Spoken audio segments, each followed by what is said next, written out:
Angers paie 13 fois plus de charges patronales que le Bayern Munich. On dit souvent que les charges patronales et salariales françaises sont si lourdes et que notre système fiscal est tel qu'ils en deviennent un frein au développement de la Ligue 1. Alors dans les faits, notre championnat est-il vraiment le moins riche et le plus taxé d'Europe ? Déjà, en termes de valeur stricto sensu, la Ligue 1 est-elle moins riche que ses voisins européens ? Fact-checking, si l'on compare la valeur des clubs du Big Five, la Ligue 1 se retrouve bel et bien bonne dernière. Le championnat de France, avec une valeur moyenne de 182 millions d'euros par club, est en 5e position derrière l'Allemagne. Au-delà de la valeur intrinsèque de nos clubs, ce sont aussi leurs moyens pour recruter ou pour développer leurs infrastructures qui sont limités. Même constat effectivement sur les budgets à disposition des clubs cette saison. La France se retrouve une nouvelle fois en 5e position derrière l'Italie, cette fois avec un budget moyen de 111 millions d'euros pour cette saison 2020-2021. Mais si nos clubs français se retrouvent avec moins de moyens et donc moins de budget pour investir, ne serait-ce pas aussi parce que la Ligue 1 est le championnat le plus taxé d'Europe ? Les cotisations, charges patronales et salariales représentent en France presque 30% des salaires, c'est parfois plus du double que chez nos voisins européens. À titre de comparaison, au Royaume-Uni et donc en Première Ligue, les charges patronales ne représentent que 13,7% de la masse salariale totale. En Allemagne, elles sont à 2,5% et ne représentent même que moins d'1% en Italie et en Espagne. Au total, ce sont des cotisations presque 62 fois supérieures en France par rapport à nos voisins ibériques. Concrètement, pour un salaire de 600 000 euros brut, le club de Ligue 1 paiera près de 200 000 euros de charges. Si l'on compare avec le championnat allemand, à taille et à budget équivalent, un club du top 10 français paie en moyenne près de 10 millions d'euros de charges en plus par an qu'un club allemand. Un exemple, si cet été Lionel Messi avait choisi Manchester City plutôt que le Paris Saint-Germain, avec son salaire actuel de 2,5 millions d'euros par mois, le club anglais aurait dû débourser mensuellement 364 000 euros de charges, alors qu'à salaire équivalent en Ligue 1, le PSG paie aujourd'hui 866 000 euros de charges pour l'Argentin. Et oui, le financement de la solidarité a un coût, et la saison dernière, malgré le Covid et la crise liée aux droits télé, les clubs français ont quand même versé au total près de 955 millions d'euros d'impôts et de taxes, dont 64% de ces fameuses cotisations patronales et salariales. Les chiffres sont saisissants, il faut préciser que contrairement à la France, certains pays limitent les charges patronales. En Espagne et en Allemagne par exemple, il existe un plafond de charges qui fait que finalement qu'un joueur gagne 5 000 ou 800 000 euros, eh bien le plafond est atteint et les charges patronales n'augmentent pas en conséquence.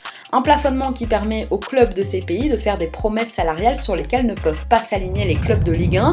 Plafonnement qui constitue donc, vous l'aurez compris, un avantage plutôt déloyal au profit des clubs étrangers. La pression relative aux cotisations est tellement forte en France que nos clubs paient parfois plus de taxes que certains championnats tout entiers. Le Paris Saint-Germain, à lui seul, paie plus de charges sociales que l'ensemble des clubs de Bundesliga, de Liga et de Serie A réunis. À travers ses impôts et ses contributions sociales, depuis 10 ans et le rachat du PSG par QSI, le club de la capitale a versé près d'1,9 milliard d'euros à l'État français. Une contribution financière importante qui dépasse celle de Google ou d'Amazon en France. Pour vous donner une idée, 1,9 milliard d'euros, c'est la construction de 9 hôpitaux ou de 20 écoles et la création d'emplois pour des milliers de fonctionnaires, agents de police, personnel hospitalier, enseignants.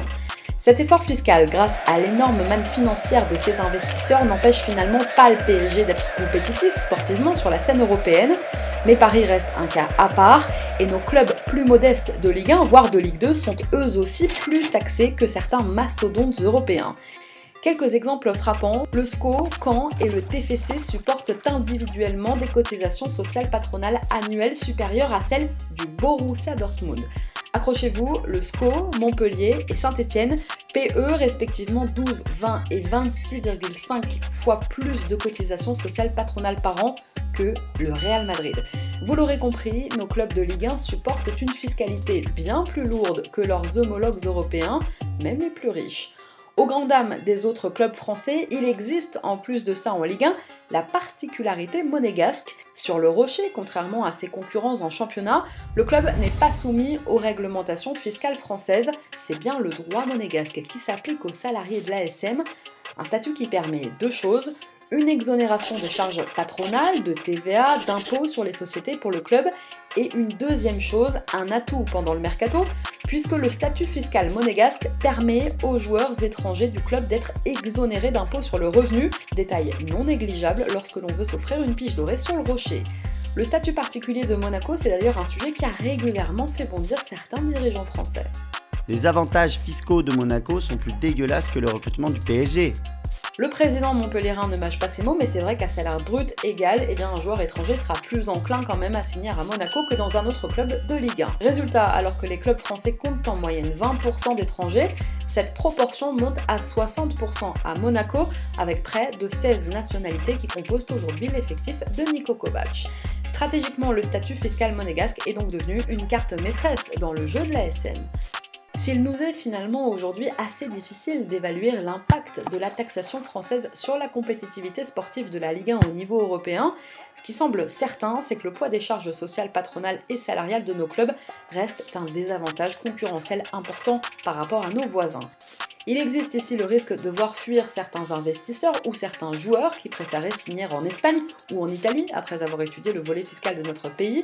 En juillet 2019, l'Italie a d'ailleurs accordé à ses footballeurs des avantages fiscaux pour éviter leur fuite vers l'étranger et ainsi permettre à la Serie A de redevenir compétitive par rapport aux championnats allemands, espagnols ou anglais, particulièrement attractifs sur le plan fiscal. Réduire le taux d'imposition des joueurs sur le sol italien pour leur donner envie de rester, voilà la stratégie. Aujourd'hui, s'il semble difficile de parler d'alléger la fiscalité du football français, c'est plutôt à l'échelle européenne que le sujet des disparités entre championnats pourrait être discuté. Et puisque le fair play financier a l'air de tant tenir à cœur aux instances, à quand un fair play financier fiscal qui ne léserait plus les clubs de Ligue 1 pour que l'effort soit comme le foot, collectif ?